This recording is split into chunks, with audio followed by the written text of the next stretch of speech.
पूजन कर लियो सबने।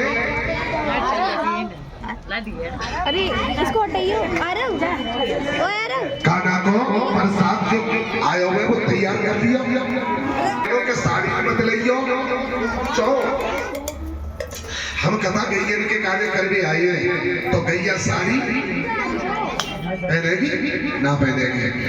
बर्तन लेके मत आइयो, थाली कटोरी जो बर्तन हमारी पहने जाती है मत लाइयो चौके तो बाबे नहीं करेंगे। कुछ ऐसा लेके आना जो आपके गैया के हित के लिए चला जाए, जिसे गोदान बोलते हैं। तो जो गाय की सेवा के लिए जा सके, कपड़े लाएंगे उनके काम के नहीं है, बर्तन उनके काम के नहीं है, वो हम लोगों के काम आएंगे, उनके नहीं आएंगे। तो मैं क्षमा चाहता हूँ। एक जिसकी बेटी रुक्मिणी बने वो बहन साड़ी ला सकती है और साड़ी भी नहीं तो श्रृंगार में तो देता है। यहाँ कथा में राजेश भाई शिव जी की पार्वती की शादी होती है भाई। कथा शॉर्ट में कह दी कोई कन्यादान का प्रावधान हम लोग नहीं करते हैं। ब्याह भाव कल करा लेते, कन्यादान लाओ जी अगर हमको लेना ही होता तो, लेकिन नहीं। लेकिन एक कन्यादान सृष्टि में ऐसा है कि जब कथा है रही हो तो बादना देखियो जादरा कन्यादान जाता है।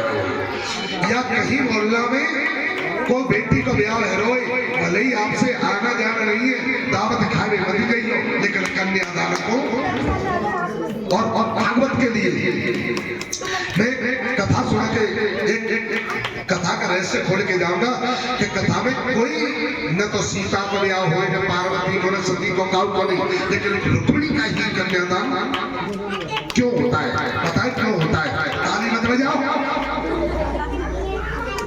तो क्यों होता है? क्योंकि रुक्मिणी मध्य प्रदेश में कुंडलपुर के राजा भीष्म की बेटी थी। भाई का नाम क्या था? रुक्म, बड़ा बलशाली।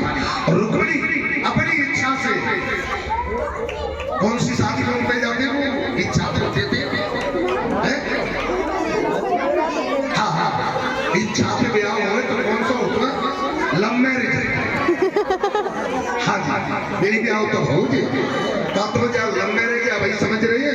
यूँ कह देते कि जमाना बिगड़ गया लव मैरिज है तो आप लोगों ने करी क्या करी?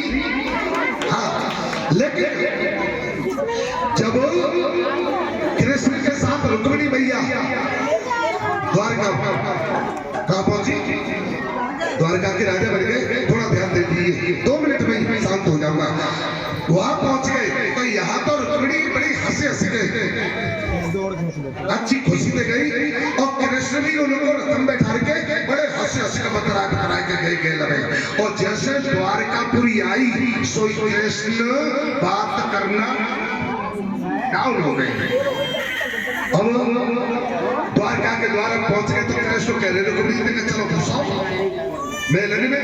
और रुक्मिणी बड़ी वो क्या बताओ कौन सा घर हुआ तुम्हें चलो आगे पीछे मैं आ रही हूँ। पीछे हाँ तो रुक्मिणी बोले महाराज तुम्हें चलो, हम पीछे कृष्ण बोले कब तुम आगे चलो। कहने का मतलब जब द्वारका में पहुंच गए भैया, द्वारका में पहुंच गए, कृष्ण का रुक्मिणी का विवाह हुआ तो सारे कार्यक्रम होते गए। रुक्मिणी बड़ी प्रसन्न थी, लेकिन जिस समय कन्यादान को नंबर आयो तो रुक्मिणी भैया रो गई। कन्यादान पे जब बैठी तो रुक्मिणी रोने लगी है। कृष्ण ने देखा रुक्मिणी रो रही है तो कृष्ण ने पूछा, बोले रुक्मिणी मैं जबरदस्ती तुमको लेके लेके नहीं आया, तुम अपनी स्वेच्छा से आई तो क्यों रोती हो? रुक्मिणी भैया ने कहा, बोले प्रभु केशव मैं इसलिए रो रही हूँ, निकाल दो जी। बड़ो कुटुंब परिवार आज मेरा कन्यादान करने वालों वर्णन आएगा तो कलयुग के नर नारी उस कथा में मेरा और तुम्हारा कन्यादान लेंगे।